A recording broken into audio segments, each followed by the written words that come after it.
तो अगर हम इसे आपके परिवेश में पहचानते हैं, तो ये बुआ, बाबा, जंतर-मंतर वाले जो जाने वाले पेशेंट्स हैं, वो उनको आप आइडेंटिफ़ाई कर सकते हैं, उनको आप मोटिवेट कर सकते हैं और उनको ट्रीटमेंट देकर उनकी लाइफ़ सँवार सकते हैं।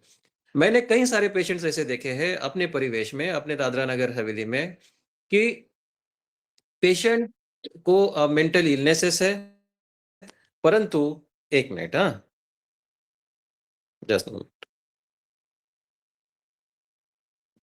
पेशेंट को मेंटल इलनेसेस है, परंतु पेशेंट कई सालों तक वो बुआ, बाबा इनके चक्कर में पड़ा है और उसका ट्रीटमेंट नहीं हो रहा है, जबकि उसका सही समय पर ट्रीटमेंट होता, तो पेशेंट एक अच्छी ज़िंदगी जी सकता था। जो सीवियर बहुत ही ज़्यादा सीवियर केसेस है, जो जहाँ मारपीट वगैरह ऐसे चल रहा है, वहाँ मात्र लोग जो है वो डॉक्टर के पास लेकर आते हैं। तो आज हम सीवियर मेंटल डिसऑर्डर के बारे में देखेंगे। पर जैसे मैंने कहा कि पहचानना बहुत आसान है, जिसे हम आम भाषा में पागलपन कहते हैं, यानी वो सीवियर मेंटल डिसऑर्डर है। इसमें 2 प्रकार के डिसऑर्डर इलनेसेस आते हैं, एक सिज़ोफ्रेनिया, एक बाइपोलर मूड डिसऑर्डर, ओके? तो सिज़ोफ्रेनिया जो है, वो एक प्रकार है पागलपन जिसको हम बोल सकते हैं वो। और बाइपोलर मूड डिसऑर्डर में 2 पोल रहते हैं, जहाँ पेशेंट का मूड एक बाइपोलर मूड डिसऑर्डर है ना? नाम क्या है? Bipolar mood disorder. बाय यानी 2, पोल यानी आपको पता है पोल, अग्रभाग। एक तो ऊपर या फिर नीचे, 2 पोल है, ऊपर का पोल, नीचे का पोल।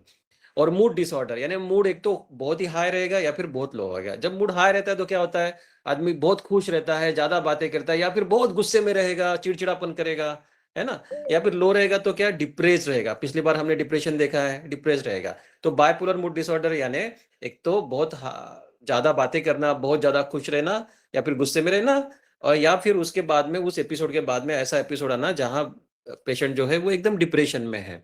तो ये भी पहचानना बहुत आसान है, जैसे पेशेंट बहुत बड़बड़ कर रहा है, ज़्यादा बातें कर रहा है, हाई-फाई बातें कर रहा है, बड़ी-बड़ी बातें कर रहा है, रात को सो नहीं रहा है, तो वो बाइपोलर मूड डिसऑर्डर का मैनिया फेज़ यानी ऊपर वाली फेज़ है। और पागलपन जैसा बर्ताव कर रहा है, तो वो सिज़ोफ्रेनिया है। चलो अभी हम देखते हैं कि आप पहचान सकते हैं कि नहीं। तो मैं एक पेशेंट का बारे में बताता हूँ, उसका नाम है रमेश भाई। तो रमेश भाई 25 साल के थे और ऐसे ही एक अपने छोटे से पाड़े में अपने माता-पिता और परिवार के साथ वो खेती करते थे। तो लगभग 8 महीने पहले उसके व्यवहार में यानी उसके बर्ताव में धीरे-धीरे बदलाव आने लगे। वो घर वालों ने देखा। तो शुरुआत में वो अकेला-अकेला रहने लगा। अपने घर में वो घंटों तक बंद करके रखता था, काम पर नहीं जाता था और ऐसे ही बिना नहा धो के ऐसे ही पड़े रहता था। पहले तो वो बहुत काम पर जाता था, लोगों से मिलना-जुलना पसंद करता था, लेकिन अभी उसने काम पर जाना पूरा बंद कर दिया। वो लोग जब घर के लोग उसको देखते थे, तो वो एक ही जगह पर ऐसे टकटकी लगा के बैठा रहता था, किसी से बात नहीं करता था। कभी-कभी अचानक घबरा जाता था, कभी-कभी बिना कारण गुस्सा करता था, कभी-कभी अकेले में ही वो खुद के साथ ही बड़बड़ करता था, कभी-कभी हँसता था। उसने नहाना, धोना, कपड़े पहनना, समय पर खाना-पीना सब छोड़ दिया था। जब उसके रिलेटिव्स मेरे पास आए, तो उ उसने कहा कि उसको उसके पड़ोसी जो है, उसकी आवाज़ें सुनाई देती है। वो लोग उसके बारे में बातें करते हैं कि इसको मारने की साजिश कर रहे हैं, उसको मारना चाहते हैं। पड़ोसियों के बारे में शक कर रहा था। वो घर के लोगों के बारे में भी शक कर रहा था कि घर के लोग उसके खाने में ज़हर मिला रहे हैं, उसको मारने की तैयारी कर रहे हैं। जब उसको हमने एडमिट होने के लिए कहा, जब हमने उसको ट्रीटमेंट के लिए कहा, तो वो बिल्कुल मानने को नहीं तैयार था कि उसको कोई मानसिक बीमारी है। वो यही बोल रहा था कि नहीं, ये लोग मुझे मारने की साजिश कर रहे हैं, इनको पुलिस में देना चाहिए। तो ये जो केस है, आप बताइए ये क्या हो सकता है? क्या सिज़ोफ्रेनिया हो सकता है या फिर बाइपोलर मूड डिसऑर्डर हो सकता है? देखो, इस केस में आप देखो कि इसमें कोई मूड का प्रॉब्लम है क्या? इसमें कोई मूड का प्रॉब्लम नहीं है कि वो बहुत ज़्यादा खुश है, बहुत ज़्यादा गुस्से में रहता है हमेशा, ऐसा नहीं है, है ना? डिप्रेशन का लो भी नहीं है, तो ये मूड डिसऑर्डर नहीं है। इसका आवाज़ें सुनाई दे रही है, वो जो बातें कर रहा है, वो कुछ असंबद्ध बातें कर रहा है कि लोग मारना चाहते हैं, आस-पड़ोस के लोग उसके विरोध में कट कारस्थान रच रहे हैं, है ना? तो ये सिज़ोफ्रेनिया हो सकता है। Next slide please. तो पिछले बार हमने देखा था कि हम मेंटल इलनेसेस का डायग्नोसिस कैसे करते हैं। मैंने 2 प्रकार बताया था। एक तो आपके पास जो स्क्रीनिंग टूल है ना? जो अभी स्क्रीनिंग होता है, जो आशा वर्कर यूज़ करते हैं, आप यूज़ करते हैं, PHQ-9 वाला था। वो स्क्रीनिंग टूल से आप जो कॉमन मेंटल हेल्थ डिसऑर्डर है, वो डायग्नोस कर सकते हैं। मैंने आपको ओपीडी टूल के बारे में बताया था, 3 गोल्डन क्वेश्चन्स, है ना? हमेशा ये ध्यान ध्यान में रखना है, और 3 area of functioning, 3 golden question और 3 एरिया ऑफ फंक्शनिंग। तो ये एक बार रिवाइज कर लेते हैं कि ये 3 गोल्डन क्वेश्चन कौन से थे। कोई भी पेशेंट आपके सामने जब आता है आपके ओपीडी में, तो आपको ये पूछना है, चाहे उसको मेंटल इलनेस हो या ना हो, आप पूछ सकते हैं। क्या आपको उदासी, घबराहट, शारीरिक चिंता, दौरा आना, ऐसा कुछ हो रहा है? ये पहला क्वेश्चन। दूसरा क्वेश्चन, नींद और खाना खाने की इच्छा, इसमें कोई बदलाव आया है? दूसरा क्वेश्चन। तीसरा क्वेश्चन, क्या आपके रहन-सहन, बोलचाल, बर्ताव, इसमें कोई परिवर्तन आया है? ये तीसरा क्वेश्चन। तो ये 3 गोल्डन क्वेश्चन, इसमें भी कोई भी एक पॉजिटिव भी है, 2 पॉजिटिव है, मतलब 3 पॉजिटिव है, तो उसको मानसिक बीमारी हो सकती है। तो फिर हमने अगला जो एरिया ऑफ फंक्शनिंग है, 3 एरिया ऑफ फंक्शनिंग, वो पूछना चाहिए। कौन-सा? क्या ये जो लक्षण थे, इस लक्षणों के वजह से उसकी दैनिक दिनचर्या में कोई बदलाव आ रहा है क्या? दूसरा एरिया ऑफ फंक्शनिंग कौन-सा? कि सामाजिक जो मेल-जोल है, अपने रिश्तेदारों के साथ बात करना, फैमिली के साथ बात करना, आस-पड़ोस के साथ बात करना, ये इसमें कोई बदलाव आया है क्या? और तीसरा, क्या उसके काम-काज पर कोई असर हुआ है क्या? है ना?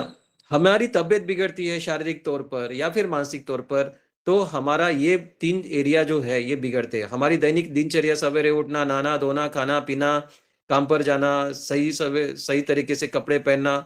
दूसरा हमारा बिगड़ता है हमारा बातचीत करना, हमारा रिश्ते-नाते, घर की जवाबदारी लेना, आस-पड़ोस में बातें करना, सामाजिक जवाबदारियाँ, ये यहाँ गड़बड़ हो जाती है। और तीसरा अपने काम-काज पर असर हो जाता है ना? मुझे बुखार आया तो मैं काम पर नहीं जाता हूँ, या फिर काम करता हूँ तो थकावट होती है, ऐसा। तो मानसिक बीमारियों के बारे में भी ऐसा है। तो हमें 3 गोल्डन क्वेश्चन पूछने हैं और 3 एरिया ऑफ फंक्शनिंग पूछनी है। तो अभी आपने रमेश भाई की केस देखी, तो रमेश भाई के जो रिश्तेदार है, रमेश भाई बोलेगा नहीं बोलेगा पता नहीं, परंतु रिश्तेदार हमें अवश्य बताएँगे। तो आपने उसको पूछा कि पहला प्रश्न गोल्डन क्वेश्चन पूछा कि क्या आपको उदासी, घबराहट, शारीरिक चिंता, दौरा आना, ऐसा कुछ हो रहा है क्या? तो वो बोलेंगे नहीं, उसको कोई उदासी नहीं है, कोई घबराहट नहीं है, उल्टा मारता-पीटता है ना? फिर दूसरा आपने क्वेश्चन पूछा, क्या आपको नींद और खाना खाने की इच्छा कैसी है? वो तो बोलता है वो बहुत ज़्यादा खाने लगा है, या फिर दिन भर कुछ नहीं करता, ऐसे बिस्तर पर पड़े रहता है, तो ये यहाँ भी आपको कुछ नहीं मिला। फिर आपने तीसरा क्वेश्चन पूछा, क्या आपके रहन-सहन, बोलचाल, बर्ताव में कोई परिवर्तन आया है क्या? हाँ, रिश्तेदार ने बताया कि उसका पूरा रहन-सहन बदल गया है ना? रमेश भाई का रहन-सहन कैसे था? वो रूम में अकेला पड़ा हुआ रहता था, गुमसुम-गुमसुम रहता था।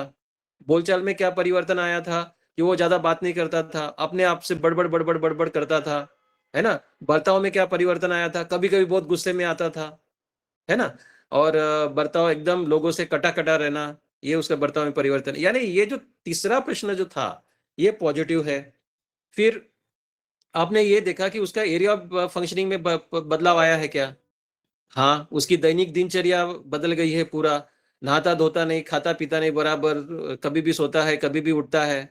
सामाजिक मेल-जोल में बदलाव आया क्या? हाँ, किसी से साथ बात नहीं करता है, गुमसुम रहता है, बात करे तो एकदम गुस्सा हो जाता है, मारने पर उतारू हो जाता है। कामकाज पर असर हुआ था, हाँ, खेती में जाता था पहले रमेश भाई, तो अभी खेती में नहीं जा रहा है ना? तो इसका मतलब उसको मानसिक बीमारी है, और वो मानसिक बीमारी है सिज़ोफ्रेनिया। Next slide please. तो सिज़ोफ्रेनिया कैसे डायग्नोस करना है? हमें क्या मिला? हमारे जो 3 गोल्डन क्वेश्चन थे, वो गोल्डन क्वेश्चन में क्या-क्या मिला था कि बोलचाल में परिवर्तन, बर्ताव में परिवर्तन, रहन-सहन में परिवर्तन, है ना? तो सिज़ोफ्रेनिया के जो सिम्पटम है, वो मैं 5 लक्षण बता रहा हूँ। इस 5 लक्षण अगर 1 महीने से ज़्यादा है, तो हम उसे सिज़ोफ्रेनिया डायग्नोस कर सकते हैं। जैसे डेल्यूशन यानी विचारों का भ्रम। अभी रमेश भाई को क्या हो रहा था? रमेश भाई को हो रहा था कि उसके आस-पड़ोस के लोग उसको विरोध में बातें करते रहते हैं, उसको मारना चाहते हैं, है ना? जिसको बोलते हैं पैरानॉइड आइडिएशन, लोग मुझे मारना चाहते हैं, मेरे पीछे पड़े हैं। तो ये उसको विचारों का भ्रम हो रहा था। रमेश भाई ये भी बोलता था कि उसको आवाज़ें सुनाई देती है, उसके आस-पड़ोस लोगों की, वो बातें कर रहे हैं उसके बारे में। उसका पड़ोस के लोग इतने दूर है, वहाँ से उसके घर के रूम में कैसे उसको आवाज़ें आ रही है।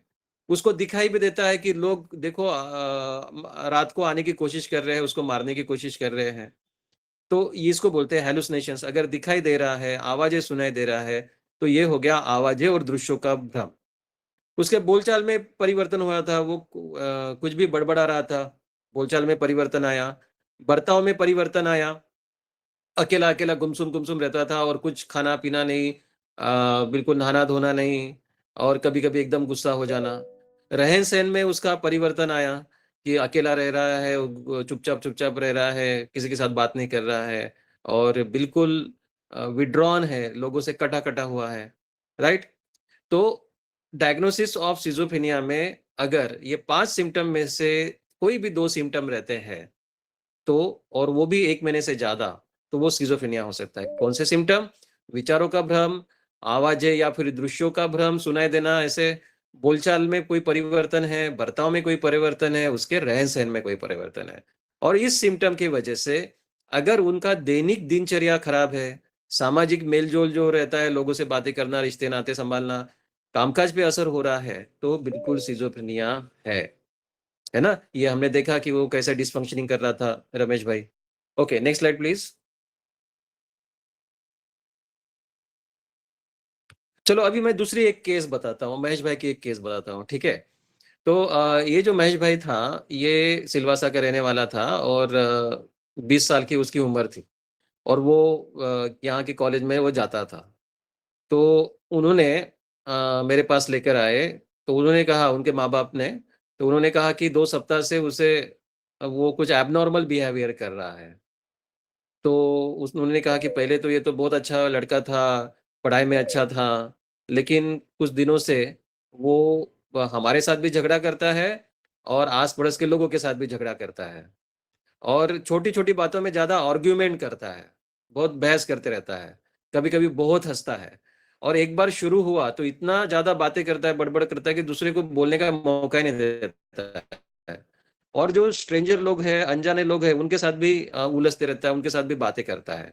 और रात को तो सोता ही नहीं है, 4-4 5-5 बजे तक जागते रहता है, मोबाइल देखता है, घर में इधर-उधर घूमता है, कभी-कभी रात को घर से बाहर निकल के रास्ते पर घूमने लगता है। और उसके बावजूद भी नींद ना होने के बावजूद भी उसको कोई भी थकान नहीं होती है। वो कुछ ना कुछ करते रहता है, मोबाइल देखते रहता है, मोबाइल में कुछ करता है या फिर कुछ लिखते रहता है, बोलता है मैं गाने लिख रहा हूँ, मैं कविताएँ लिख रहा हूँ। जब उन्होंने पूछा कि "ये तू क्या कर रहा है?" तो उसने बोला कि मैं कविताओं की किताब लिख रहा हूँ, जो पूरे देश में प्रसिद्ध होगी और वो मैं उसका रैप सॉन्ग बनाने वाला हूँ और रैप सॉन्ग बनाकर मैं यूट्यूब पे डालूँगा तो मैं पूरा वायरल हो जाने वाला हूँ। उसने तो कॉलेज जाना भी बंद कर दिया, एग्ज़ाम थी वो भी नहीं दिया और दिन भर फिर वो गाँव में घूमते रहता है। और हँसी-मज़ाक, लोगों से बातें करना, बातें भी ऐसी करता है कि बड़ी-बड़ी बातें करता है कि वो बहुत बड़ा उसमें पावर है, वो तो भगवान का अवतार है और बिना कारण वो लोन लेके जो ये रहते हैं ना ऑनलाइन लोन, वो लेके वो खरीदी कर रहा था, कपड़ों की खरीदी किया, मोबाइल लिया नया, यानी आर्थिक परिस्थिति तो उसकी भी अच्छी नहीं, उसके माँ-बाप भी की अच्छी नहीं, लेकिन बहुत ज़्यादा वो खर्चा कर रहा था। जब वो आया, उनको जब उसको पूछा तो उसने बोला मुझे कुछ नहीं हुआ है, उल्टा मैं तो बहुत अच्छा महसूस कर रहा हूँ, मैं तो बहुत एक्टिव हूँ, मुझे बहुत बड़े-बड़े काम करने ये है। तो आप बताइए ये महेश भाई को क्या हुआ है? क्या महेश भाई को आवाज़ें सुनाई दे रही है? नहीं। महेश भाई को कुछ भ्रम हो रहे हैं? नहीं। महेश भाई का जो बर्ताव है, वो बर्ताव असामान्य है। हाँ, बर्ताव तो असामान्य है, लेकिन उसका बोलना अ, असामान्य नहीं, उसका रहन-सहन वो असामान्य नहीं है। परंतु उनकी जो बातें हैं, वो बहुत ज़्यादा बोलचाल जो है, वो बहुत ज़्यादा बढ़ गई है और बड़ी-बड़ी बातें करना उसका है। तो महेश भाई को क्या है? मूड डिसऑर्डर है, वो हाई है। वो मूड जो है उसका बहुत ऊपर का है यानी उसको मैनिया है। तो नेक्स्ट स्लाइड प्लीज़। तो मैनिया हम कैसे डायग्नोसिस करते हैं? यानी बाइपोलर मूड डिसऑर्डर का हाई मूड यानी मैनिया। वो कैसे डायग्नोस करते हैं? कि कम से कम 1 सप्ताह के लिए अगर उसके रहन-सहन में कोई परिवर्तन है जैसे कि वो बहुत ज़्यादा खुश और या फिर बहुत ज़्यादा चिड़चिड़ा और गुस्से में आता है उसके बोलचाल में कोई परिवर्तन है, जैसे कि वो बहुत ज़्यादा बातें कर रहा है और बड़ी-बड़ी बातें कर रहा है, बड़बड़ लगा के दे रहा है ना? ये बातों से वो बात, उससे उधर से उधर ऐसे बातें कर रहा है। उसका बर्ताव में कोई परिवर्तन है, हाँ, वो बहुत हमेशा अत्यधिक उत्तेजित रहता है, हमेशा एकदम हिलते-डुलते, एकदम एक्साइटेड, उत्तेजित रहता है, एकदम एनर्जेटिक अपने आप को फ़ील करता है और उसके बॉडी लैंग्वेज से भी दिखता है कि बहुत एनर्जेटिक है। और वो क्या-क्या काम करता है, बहुत ज़्यादा सक्रिय है, वो ये करता है, सवेरे उठता है, सवेरे उठ के ही वो बाहर निकलता है, बहुत ज़्यादा खरीदारी कर रहा है, बहुत ज़्यादा वो बोलता है कि मुझे ये बिज़नेस करना है, वो बिज़नेस कर रहा है करना है, इस लोगों से मिलता है, उस लोगों से मिलता है। और रात को सोता नहीं, बड़े-बड़े प्लान रात को कॉपी किताब लेके बनाते रहता है, बोलता है कि मैं किताबें लिख रहा हूँ और कुछ न कुछ करते रहता है।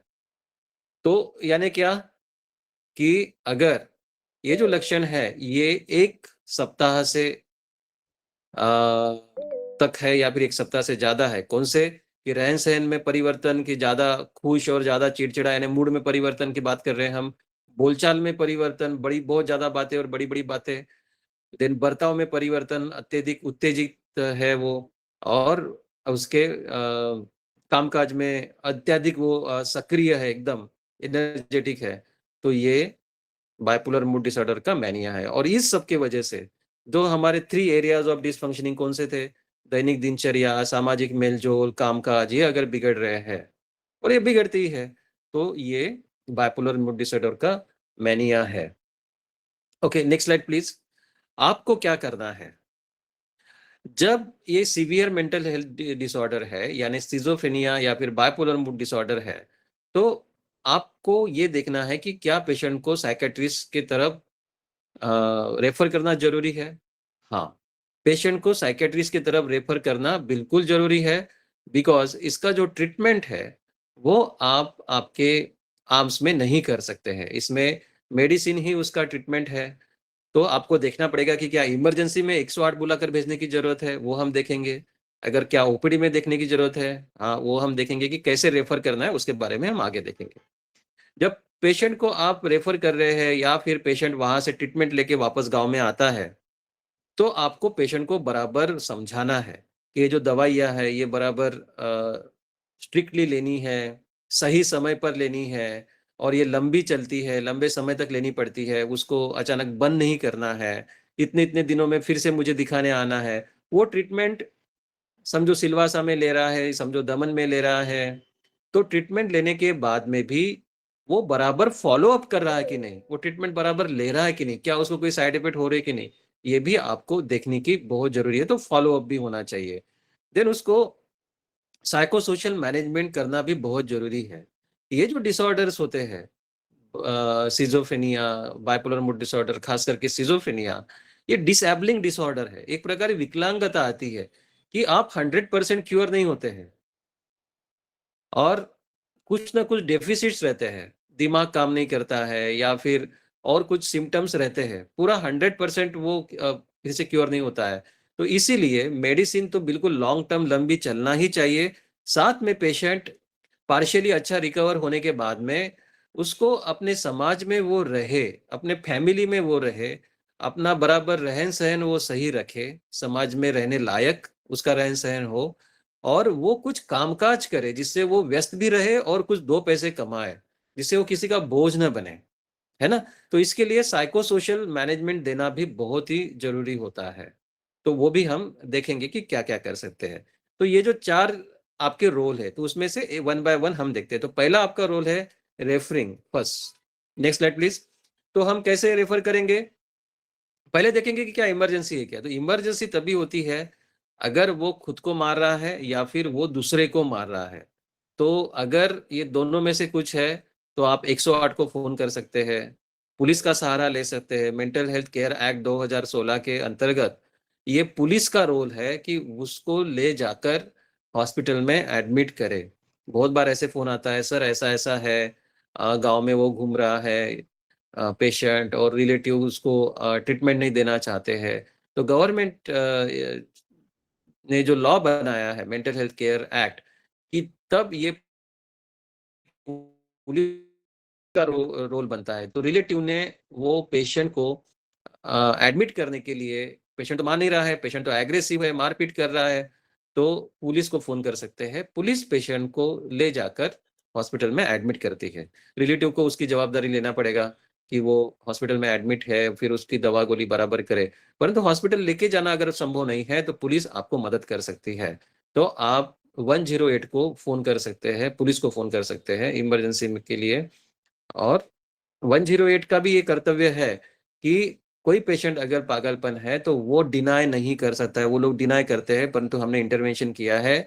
जो गाइडलाइन है डीएमएचपी की, वहाँ स्पष्ट शब्दों में ये लिखा गया है।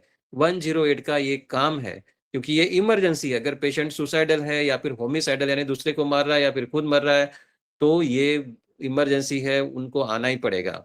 अगर वो पेशेंट कोऑपरेट नहीं कर रहा है, तो 108 वाले आए हैं और पेशेंट कोऑपरेट नहीं कर रहा है, तो पुलिस मदद करेगी उसको 108 में बिठाने की, या फिर पुलिस अपने व्हीकल से उसको वहां कैजुअलिटी में, आकस्मिक विभाग में लेकर जाएगी। तो कब भेजना है? जब पेशेंट कोई सुसाइडल है या फिर होमिसाइडल, दूसरे को मारपीट कर रहा है या फिर दूसरे को मार सकता है, तो भी आप भेज सकते हैं इमरजेंसी में। कोई कैटाटोनिक बिहेवियरल सिम्टम है, कैटाटोनिक यानी उसके जो मूवमेंट है, हाथ पैर ऐसे वाकड़े तिकड़े ऐसा कुछ वो कर रहा है, या फिर बिल्कुल ऐसे स्टैचू जैसा खड़ा है, एक ही जगह पर बहुत ऑड पोजीशन में स्टैचू जैसा खड़ा है, कुछ भी आप उसको बोलते हो या फिर स्टिमुला देते हो, वो रिस्पॉन्ड नहीं करता है, तो भी ये इमरजेंसी है, आप उनको भेज सकते हैं। ये इसको कैटाटोनिक सिजोफ्रेनिया बोलते हैं। सिजोफ्रेनिया का एक भाग होता है जहां वो कुछ भी ऐसे मूवमेंट करता है, या फिर वो स्टैचू जैसा खड़ा रहता है, या फिर वो क्या होता है कि वो जैसे कि हमने देखा रमेश भाई एकदम गुमसुम पड़े रहता था, अपनी केयर नहीं करता था, खाता पीता नहीं बराबर था, तो उनका हेल्थ बिगड़ने लगता है ना? वो खाएगा पिएगा नहीं तो बहुत कमजोरी आ सकती है, और वो कमजोरी की वजह से आदमी मरेगा, राइट? तो अगर उसका जनरल हेल्थ कंडीशन बहुत ही कम है, बीपी लो आ रहा है, एनीमिया हो रखा है, तो आपको उसको इमरजेंसी में भेजना पड़ेगा। अगर वो पेशेंट है और आप चलता बोलता है और चलता फिरता है, और आप उनको बोल रहे हैं कि ओपीडी बेसिस पे आप जाओ, वहाँ डॉक्टर ने दवा भी दिया, पर ये घर आके नाटक कर रहा है, दवा नहीं ले रहा है। वो बोलता है कि ये दवा नहीं, ये ज़हर है, मुझे जानबूझ के ज़हर खिला रहे हैं। तो ऐसे कंडीशन में अगर वो दवा लेने को तैयार नहीं है, तो भी पेशेंट भले ही मारपीट नहीं कर रहा है, भले ही वो इमरजेंसी नहीं लग रही है, पर वो दवा नहीं ले रहा तो होगा ही नहीं अच्छा, है ना? तो भी हम पेशेंट को एडमिट कर सकते हैं और पेशेंट को भेज सकते हैं, राइट? जब आप ओपीडी के लिए पेशेंट को भेज रहे हैं, यानी उतना कोई सीवियर केस नहीं है, वो तो हमने देखा ना, जंतर-मंतर वाले जो केसेस रहते हैं, वो सीवियर नहीं रहते हैं। वो पागलपन जैसा रहते हैं, परंतु इतना सीवियर नहीं रहते हैं। उनको लगता है कि कोई मारने आ रहा है, कोई मुझे कुछ कर रहा है, ऐसा उनको लगता है, परंतु वो मारपीट करना, सुसाइडल ऐसा नहीं होता है। तो ऐसे केसेस में आप रिलेटिव को बोलते हैं कि जाओ ओपीडी में जाओ, पर पेशेंट ओपीडी में नहीं जाता है, ना रिलेटिव उसको कभी लेके जाते हैं, राइट? तो क्या करना है, अपने टेलीमानस को फ़ोन करना है। टेलीमानस को फ़ोन करके वो पेशेंट के रिलेटिव्स को टेलीमानस से बात करवा देना है। तो टेलीमानस में एक सिस्टम है जिसको बोलते हैं प्राणा पोर्टल। तो टेलीमानस क्या करता है, वो पेशेंट को रजिस्टर करता है और उसका पूरा डिटेल, उसका नंबर लेता है, और तब तक उसको फ़ॉलो अप करता है, फ़ोन कर करके रिश्तेदारों को, जब तक वो पेशेंट हॉस्पिटल नहीं पहुँचता है, राइट? यानी आपका वहाँ थोड़ा-सा काम कम हो जाता है फ़ॉलो अप का। तो टेलीमानस सिर्फ़ उसको, पेशेंट को फ़ोन करते रहेगा कि जाओ आप हॉस्पिटल पहुँचे कि नहीं, हॉस्पिटल से ट्रीटमेंट लिए कि नहीं। जब पेशेंट हॉस्पिटल में पहुँचेगा, वहाँ से ट्रीटमेंट लेगा, तभी उसके कॉल आना टेलीमानस के बंद हो जाएँगे। तो ये बहुत ही अच्छा है कि अगर आप ओपीडी बेसिस पे किसी को रेफ़र कर रहे हैं, तो रेफ़रल स्लिप तो आप दे रहे हैं, साथ में आपको टेलीमानस को भी इन्फॉर्म कर देना है, टेलीमानस से भी पेशेंट की बात करवानी है। पेशेंट के पास फ़ोन नंबर है, तो ये बहुत ही आसान है कि वो फ़ॉलो अप किया जा सकता है टेलीमानस के ज़रिए। तो आपको समझ में आया रेफ़र कैसे करना है? रेफ़र एज़ अ इमरजेंसी करना है, कब करना है, कैसे करना है? 108 को बुला सकते हैं आप, पुलिस को बता सकते हैं, अगर 108 को बुलाकर रिलेटिव के साथ जा सकता है, अगर वो जाने को तैयार नहीं है, तो पुलिस के साथ जा सकता है। कब करना है? जब पेशेंट खुद को मार रहा है या फिर दूसरे को मार रहा है। अगर वो कैटाटोनिक उसका बिहेवियर है, यानी एब्नॉर्मल मूवमेंट वो कर रहा है, या फिर एकदम स्टैच्यू जैसा खड़ा है, वो उसकी जनरल मेडिकल कंडीशन अच्छी नहीं है, वो कुछ भी ओरली ना मेडिसिन लेने जा रहा है, ना खाना खा रहा है, तब आप उसे इमरजेंसी में रेफ़र कर सकते हैं। ओपीडी बेसिस पे जब आप रेफ़र करते हैं, तो ज़रूर आप टेलीमानस 14416 को कॉल कीजिए।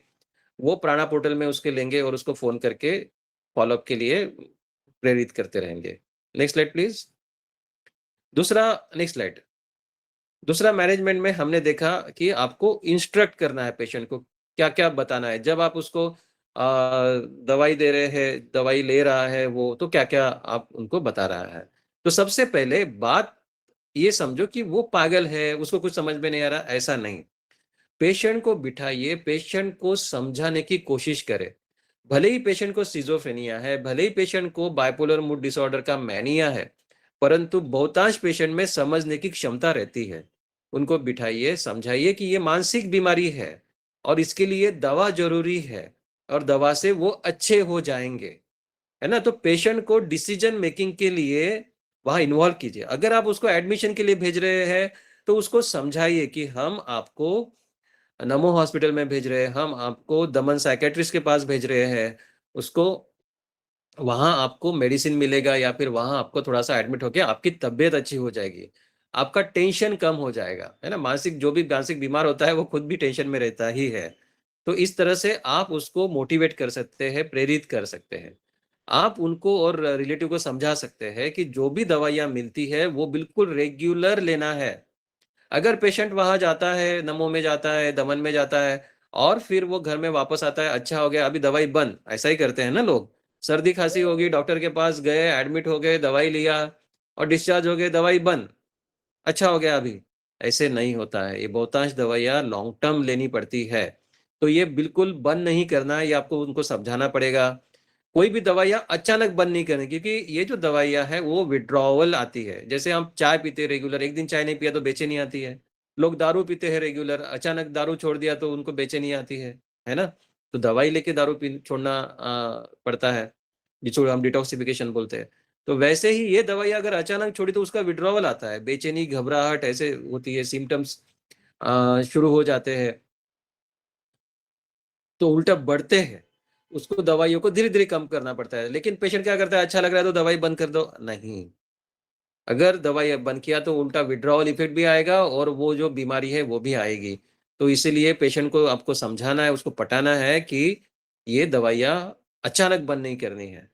देन रेगुलर फ़ॉलो-अप उसको बोलना है कि दवाई चल रही है, उसके इफ़ेक्ट कैसा हो रहा है दवाई का, साइड इफ़ेक्ट कैसा हो रहा है, इसके लिए रेगुलर फ़ॉलो-अप करना बहुत ज़रूरी है। तो 2 हफ्ते में बुलाते हैं, फिर 1-1 महीने में हम पेशेंट को बुलाते रहते हैं, कि सब बराबर है कि नहीं। और जो आपका रोल है हेल्दी लाइफ़स्टाइल, है ना? जो प्रमोटिंग पॉजिटिव मेंटल हेल्थ जो आपके पैकेज में है, वो सब पेशेंट को और पेशेंट के रिलेटिव को भी देना है। हाँ, पेशेंट के रिलेटिव को भी ये देना है। कि हेल्दी लाइफ़स्टाइल के बारे में। क्यों? आगे देखेंगे क्योंकि पेशेंट की वजह से पेशेंट की पूरी फैमिली बर्डन में उसके जो रिलेटिव है, जो कर्ता-धर्ता लोग होते हैं, वो बर्डन में आ जाते हैं। थर्ड आपका थर्ड रोल क्या था? फ़ॉलो-अप करना। फ़ॉलो-अप में आपको तो दवाई नहीं दे रहे हैं, परंतु दवाई का साइड इफ़ेक्ट कुछ हो रहा है क्या? वो आपको देखना है ना? तो मोस्टली जो एंटीसाइकोटिक दवाइयाँ होती है, जो सिज़ोफ्रेनिया, बाइपोलर मूड डिसऑर्डर के लिए उपयोग आती है, उनके साइड इफ़ेक्ट में डिस्टोनिया, अकैथेशिया या फिर ड्रग इंड्यूस्ड पार्किंसोनिज़्म ये होता है। डिस्टोनिया यानी अचानक हाथ-पैर ऐसे कड़क हो जाना, ऐसा होता है। अकैथेशिया यानी एकदम बेचैनी, रेस्टलेसनेस ऐसे लगना, एक जगह पर बैठ ना पाना और पेशेंट ज़्यादा चलते रहता है, बेचैन हो रहता है और चलते रहता है। पार्किंसोनिज़्म यानी वो ट्रेमर्स जैसे आते हैं, चेहरा एकदम मास्क्ड फेसेस जैसा लगता है, यानी एकदम चेहरा पर कोई ऐसे एक्सप्रेशन नहीं दिखते हैं। चलने में शॉर्ट स्टेप्स पेशेंट लेता है। तो मूवमेंट संबंधित अगर आपको कोई भी लक्षण दिखते हैं तो यानी वो उसको साइड इफ़ेक्ट हो रहा है और तब आप पेशेंट को भेज सकते हैं। कुछ यहाँ अ, सीवियर भी साइड इफ़ेक्ट हो सकते हैं। अगर पेशेंट ने ज़्यादा दवाई ली या फिर उसने फ़ॉलो अप नहीं किया और अपने मन से दवाई ले रहा है।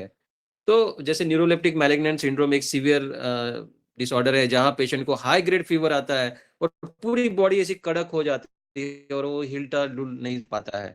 तो तुरंत आपको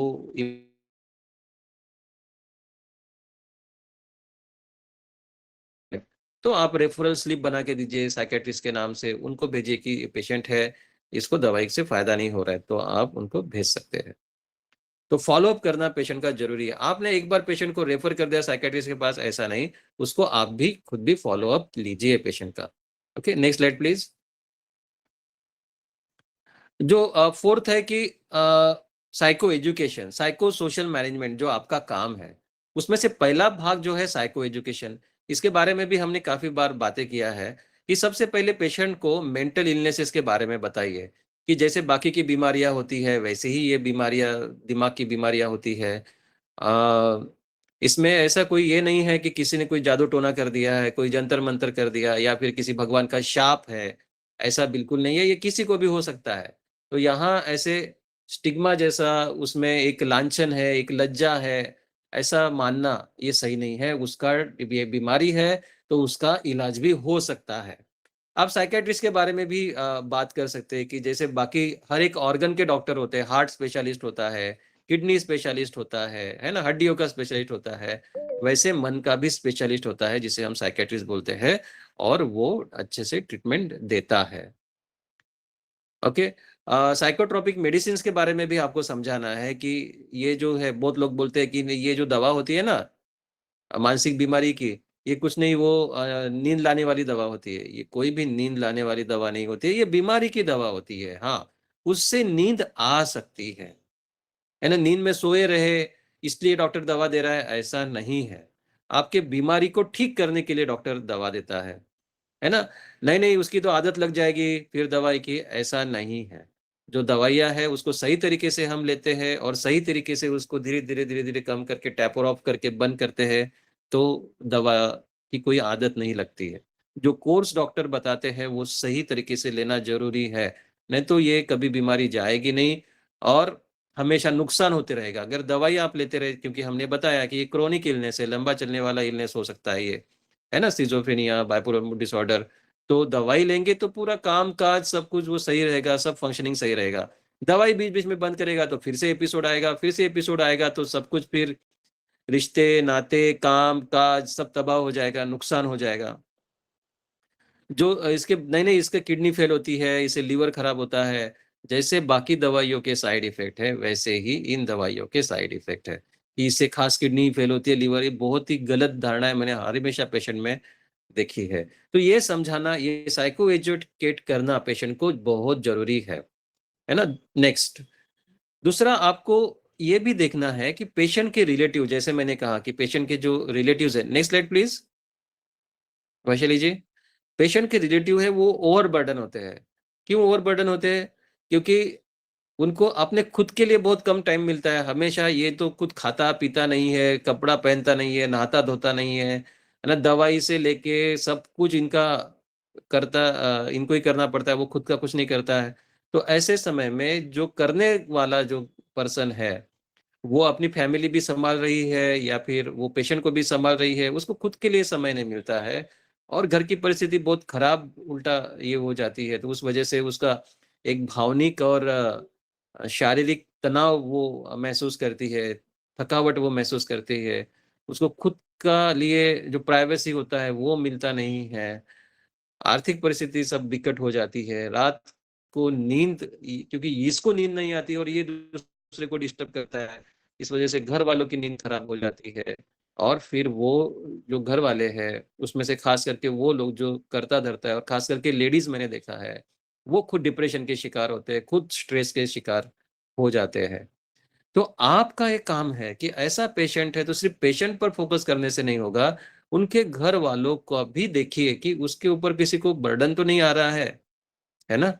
उनको आइडेंटिफ़ाई आपको करना पड़ेगा और वो किस प्रॉब्लम से गुज़र रहे हैं, उनको बोलने का मौका दें, उनके साथ अलग से बात करो कि वो घर की जो करने वाली है, वो कैसे मैनेज कर रही है, क्या बर्डन आ रहा है, आप उनको इमोशनल सपोर्ट दे सकते हैं। आप उनको जो physical and mental health care जो है आपका पॉज़िटिव मेंटल हेल्थ के बारे में योगा, लाइफ़स्टाइल, प्राणायाम, है ना? ये सब के बारे में बता सकते हैं। टेलीमानस को उसको आप रेफ़र कर दो, टेलीमानस का कॉल लगा कर दो, राइट? तो आपको ये केयर गिवर की भी केयर करना आपकी जवाबदारी है। पेशेंट दवाइयाँ ले रहा है, नमों से ले रहा है, दमन से ले रहा है, परंतु केयर गिवर का क्या? तो केयर गिवर को आप बुलाकर उनके साथ बात कर सकते हो और उनको इमोशनल सपोर्ट एक भावनिक आधार और उनको जो स्ट्रेस मैनेजमेंट है उसके बारे में आप बता सकते हो, टेलीमानस को रेफर कर दे सकते हो। Next slide please. Psycho social intervention का और दूसरा पार्ट है रिहैबिलिटेशन। जैसे मैंने कहा कि ये जो डिसऑर्डर है ये क्रोनिक डिसऑर्डर है, ये डिसेबलिंग डिसऑर्डर है। कुछ ना कुछ प्रॉब्लम तो रहेगा ही रहेगा, 100% वो क्योर नहीं होंगे, वो 70% टू 90% क्योर होंगे, कुछ ना कुछ डेफिसिट रहेगा। तो ऐसे पेशेंट को जो अभी अच्छा है, स्टेबल है और वो अपने घर में रहे, अपने समाज में रहे, फंक्शनिंग रहे, ये हमारा कर्तव्य बनता है। जो हमने 3 एरिया ऑफ फंक्शनिंग देखे थे डायग्नोसिस के लिए, कौन से देखे थे? दिनचर्या, सामाजिक मेलजोल, कामकाज, है ना? तो वैसे ही आपको ये देखना है कि पेशेंट अभी तो दवाइयाँ ले रहा है, पेशेंट तो अभी तो स्टेबल है। तो अभी आप पेशेंट को और उसके रिश्तेदारों के साथ बात कीजिए और उसको मदद कीजिए कि वो अपनी दैनिक दिनचर्या सही करे। वो रात को सोए बराबर, सवेरे वो उठे, दिन भर ना सोए, अपने हाथ से नहाए-धोए, है ना? अपने हाथ से खाना खाए, काम-काज करे, लोगों से वो बातें करे, दोस्त, घर से बाहर निकले, लोगों से बातें करे, है ना? रिश्तेदारों से बातें करे। रिश्तेदारों को आप बता सकते हैं कि उसके साथ आप बातें करो, वो इनिशिएट नहीं करता है तो। देन उसको कोई अगर हल्का पहले बहुत अच्छा काम करता था, कंपनी जाता था, अभी कंपनी में नहीं जा रहा है, परंतु वो कुछ हल्का-फुल्का तो काम कर सकता है, भले ही उसको उतना पगार ना मिले, तो वो कहाँ कामकाज में सेट हो सकता है। इस बारे में आप घर वालों के साथ चर्चा करें, राइट? तो ये देखना है कि हमें अपने पेशेंट को अपने ही गाँव में, अपनी ही कम्युनिटी में रिहैबिलिटेट करना है। वो अलग-थलग ना पड़े, फिर से वो अपनी ही सामाजिक जो मेनस्ट्रीम है, तो प्रवाह धारा है, वहाँ वो फिर से आ जाए। वो अपने ही गाँव का, अपने ही फैमिली का एक फंक्शनिंग हिस्सा बने, एक सक्रिय हिस्सा बने। तो उसके लिए आप मदद कर सकते हैं। तो कैसे करना है? जैसे मैंने कहा, सबसे पहले उसकी दिनचर्या पर का वर्क करो कि उसकी दिनचर्या सेट होनी चाहिए।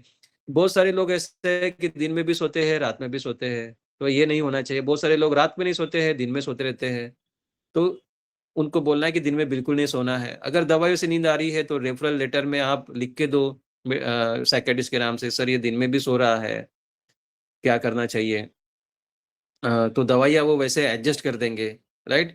देन उसका सामाजिक मेल उसको अकेला मत करने दीजिए, रिलेटिव्स के साथ हमेशा बातें करे, वो आजू-बाजू में फ्रेंड सर्कल में पार्टिसिपेट करे और रिलेटिव के साथ चर्चा करके वो किसी काम-काज में सेट हो जाए, ये हमें देखना है। ओके, मुझे लगता है कि बहुत सारे पॉइंट्स हमने कवर किए हैं। हम एक बार रिवाइज़ करते हैं, तो सीवियर मेंटल डिसऑर्डर ये 2 प्रकार के हैं, सिज़ोफ्रेनिया और बाइपोलर मूड डिसऑर्डर। उसको हमें डायग्नोज़ करना बहुत ही आसान है, क्योंकि जो पागलपन है, वो दिखता है, रिलेटिव आपके सामने पेशेंट को लेके आते हैं। परंतु कुछ केसेस ऐसे होते हैं जो जंतर-मंतर, बुआ-बाजी इसमें रहते हैं, तो आपको वो आइडेंटिफ़ाई करने हैं। सिज़ोफ्रेनिया में कौन से लक्षण होते हैं? स्किज़ोफ्रेनिया में अगर उसको भ्रम हो रहे हैं, डेल्यूशन जिसको बोलते हैं, कि कोई मुझे मार रहा है, कोई मेरे पीछे पड़ा है। अगर उसको आवाज़ें आ रही है, दिखाई दे रहा है जिसको हम हैलुसिनेशन बोलते हैं, उसके बोलचाल में एब्नॉर्मल असामान्यता है, यानी एब्नॉर्मल स्पीच है। उसके व्यवहार में एब्नॉर्मैलिटी असामान्यता है, यानी एब्नॉर्मल बिहेवियर है। उसके रहन-सहन में एब्नॉर्मैलिटी है, यानी किसी के साथ बात नहीं कर रहा है, गुमसुम-गुमसुम रह रहा है, अपनी तरफ ध्यान नहीं दे रहा है, तो ये स्किज़ोफ्रेनिया हो सकता है। ये जो लक्षण है 1 महीने से ज़्यादा चाहिए। बाइपोलर मूड डिसऑर्डर में मैनिया है पेशेंट को, मैनिया है यानी क्या? वो बहुत ज़्यादा बोलचाल में बहुत ज़्यादा बातें कर रहा है, बड़ी-बड़ी बातें कर रहा है, रहन-सहन में बहुत ही ज़्यादा खुश रह रहा है, बहुत हाई-फाई रह रहा है। और बर्ताव में बहुत ही लोगों के किसी के साथ भी बातें कर रहा है, बहुत ज़्यादा खर्चा कर रहा है ना? बहुत ज़्यादा सक्रिय है, बहुत ज़्यादा एक्साइटेड है, उत्तेजित है, तो ये मैनिया हो सकता है। और ये लक्षण जो है, वो 1 वीक से ज़्यादा चाहिए। देन ये जो लक्षण हमने देखे सिज़ोफ्रेनिया के, मैनिया के, ये लक्षणों की वजह से जो 3 एरिया ऑफ डिसफंक्शनिंग है, वो होना चाहिए। यानी दिनचर्या खराब होना चाहिए, रिश्ते-नातों में, सामाजिक व्यवहार में फ़र्क पड़ना चाहिए या फिर कामकाज पर फ़र्क पड़ना चाहिए। अगर ये चीज़ें हैं, डिसफंक्शनिंग है, तो ये डायग्नोसिस हमारा कन्फर्म है। अभी हमें रेफ़र करना है, तो कब रेफ़र करना है? अगर वो खुद को मार रहा है या फिर दूसरे को मार रहा है, 108 आप बुला सकते हैं। 108 में वो जाने को तैयार नहीं है, पुलिस आपका सहारा ले सकते हैं। कानून के हिसाब से ये आप पुलिस का काम है। आप पुलिस को बता सकते हैं कि मेंटल हेल्थ क्लियर एक्ट 2016 के अंडर में ये आप उनको लेके जाना आपका फ़र्ज़ है। तो वो पुलिस वहाँ उनको लेके जा सकती है। अगर बहुत ज़्यादा साइड इफ़ेक्ट हो रहे हैं दवाई की वज़ह से, अगर उसका जो मेडिकल कंडीशन है वो ख़राब हो चुका है, कमज़ोरी आ गई है, तो भी आप उसको इमरजेंसी में भेज सकते हैं। ओपीडी में आपको भेजना है, तो ओपीडी में भेजते समय आप टेलीमानस को भी कॉल करेंगे 14416 पर और टेलीमानस प्राणा पोर्टल में उसको रेफ़र करेगा तो टेलीमानस उसको रेगुलर फ़ॉलो-अप करेगा। रेफ़र करने के साथ-साथ आपका काम है कि पेशेंट को इंस्ट्रक्ट करना, उसको साइको सोशल रिहैबिलिटेशन देना। इंस्ट्रक्ट करने में आप क्या-क्या कर सकते हैं पेशेंट को, कि पेशेंट को ही खुद इन्वॉल्व रखिए, भले ही वो आपको लगता है कि समझने के लायक नहीं है, परंतु उसको समझाइए कि ट्रीटमेंट ज़रूरी है, उसको पार्टिसिपेट करवाइए। रिलेटिव को समझाइए कि दवा लेना बहुत ज़रूरी है, दवा अचानक बंद नहीं करनी है और आप उनको दवा जब ले रहा है तो लाइफ़स्टाइल के बारे में कैसे कैसे नींद लेनी है, कैसे खाना-पीना करना है, ये सब आप बता सकते हैं। साइको सोशल रिहैबिलिटेशन में आप क्या कर सकते हैं कि पेशेंट को साइको एजुकेट कर रहे हैं, पेशेंट और पेशेंट के रिलेटिव को। उनको इलनेसेस के बारे में बता रहे हैं कि ये तो मानसिक बीमारियाँ हैं, ये भी अच्छी हो सकती है, इसमें कोई लज्जा, लांछन वाली बात नहीं है और रेगुलर ट्रीटमेंट इसका लिया तो अच्छा हो सकता है, रेगुलर उसका ट्रीटमेंट ले, रेगुलर फ़ॉलो अप करे। तो ये इलनेसेस के बारे में बताया, साइकियाट्रिस्ट के बारे में बताया, जैसे बाकी डॉक्टर होते हैं वैसे ही साइकियाट्रिस्ट होता है। साइकियाट्रिस्ट के पास जाना यानी कोई स्टिग्मा या फिर कोई लज्जा वाली बात ये नहीं है। देन आप दवाइयों के बारे में उसको बता सकते हैं कि दवाइयाँ जो है वो इससे कोई किडनी फ़ेल होती है, कोई ऐसी जो बहुत सारी जो गलतफ़हमियाँ ऐसा नहीं है, जैसे बाकी के साइड इफ़ेक्ट होते हैं वैसे ही है। किसी को कोई आदत लगती है ऐसा नहीं है, बराबर दवाई लिया और धीरे-धीरे कम करके बंद किया तो कोई आदत वग़ैरह ऐसा नहीं लगती है। ये कोई नींद वाली गोलियाँ नहीं होती है, ये बीमारी को अच्छी करने वाली ही गोलियाँ होती है। ऐसे आप साइको एजुकेट कर सकते हैं। जो साइकोसोशल रिहैबिलिटेशन में आप जो केयर गिवर है, उनको भी हेल्प कर सकते हैं। वो अगर स्ट्रेस में है, वो अगर तनाव में है, वो अगर बर्डन महसूस कर रहे हैं, उनके साथ बात करो, उनको सुनो, उनको एक भावनिक आधार दो। उनको आप टेलीमानस 14416 पर आप रेफ़र कर सकते हैं। देन साइकोसोशल रिहैबिलिटेशन में साइकोसोशल इंटरवेंशन में रिहैबिलिटेशन हम करते हैं, जहाँ हम पेशेंट का सबसे पहले ये देखते हैं कि उसकी दिनचर्या सेट हो, वो दवाई ले रहा है, अच्छा हुआ है, परंतु वो ऐसा ही दवा लेता है, पढ़ता है, घर में पड़े रहता है, ऐसे ही रहता है। तो उसकी दिनचर्या कितने बजे उठना है, कितने बजे सोना है, कब वो खाना खाना है, कब नाश्ता करना है, कब काम करना है, कौन-सा काम करना है, ये सब आप पेशेंट का सेट कर सकते हो। दिनचर्या के बाद में जो रिश्ते-नाते, सामाजिक व्यवहार है कि सब घर के लोग उसके साथ बात करें, बातचीत करें, वो दोस्तों में मिले-जुले, बाहर की घर से बाहर निकले, ये आप देख सकते हो। देन उसको कामकाज में आप सेट कर सकते हो कि भले ही पहले जैसा उसको काम नहीं मिल रहा होगा, परंतु वो जो काम कर सकता है, वहाँ वो वो कर सकता है, किसी दुकान में वो बैठ सकता है, खेती-बाड़ी के काम कर सकता है। जैसे रिलेटिव के साथ बात करके कहाँ वो सेट हो सकता है, ये भी इसमें भी आप उनका मदद कर सकते हो। तो ये हो गया साइको सोशल इंटरवेंशन, जिसमें हमने देखा साइको सोशल इंटरवेंशन में एक तो हम साइको एजुकेशन कर रहे हैं पेशेंट को, दूसरा हम जो केयर गिवर बर्डन है उसको हम एड्रेस कर रहे हैं और तीसरा पेशेंट को रिहैबिलिटेशन के लिए देख रहे हैं। तो मेन रोल आपका ऐसे पेशेंट को आइडेंटिफाई करना ये है, देन दवा-गोली देना ये आपका रोल नहीं है। दवा-गोली देना साइकियाट्रिस्ट और एमबीबीएस डॉक्टर का रोल है। आपका रोल है साइको सोशल इंटरवेंशन करना। ओके? यहाँ हम रुकते हैं। अगर आपको कुछ पूछना है तो आप पूछ सकते हैं।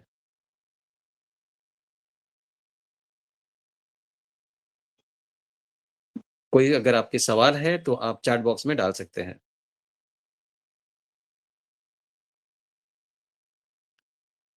अगर कोई सवाल नहीं है तो आप 14416 पर फ़ोन करके मुझे कॉन्टैक्ट कर सकते हैं, पूछ सकते हैं। इसके बाद में आपका हमेशा की तरह पोस्ट ट्रेनिंग टेस्ट होगा, वही आपका प्रेज़ेंट ही माना जाएगा, तो वो टेस्ट आप दीजिए। अगर आपको कोई क्वेश्चन नहीं समझ रहा है, अगर आपको कोई चीज़ डिफ़िकल्टी है, नहीं समझ रहे तो बिंदास मुझे फ़ोन कीजिए। मुझे फ़ोन करने का नंबर 14416 पे बोलिए कि मुझे डॉक्टर पर्वतराज सर के साथ बात करनी है, तो आप बात कर सकते हैं। हम फिर से जो आपको चीज़ें समझ में नहीं आई उसके बारे में डिस्कस कर सकते हैं।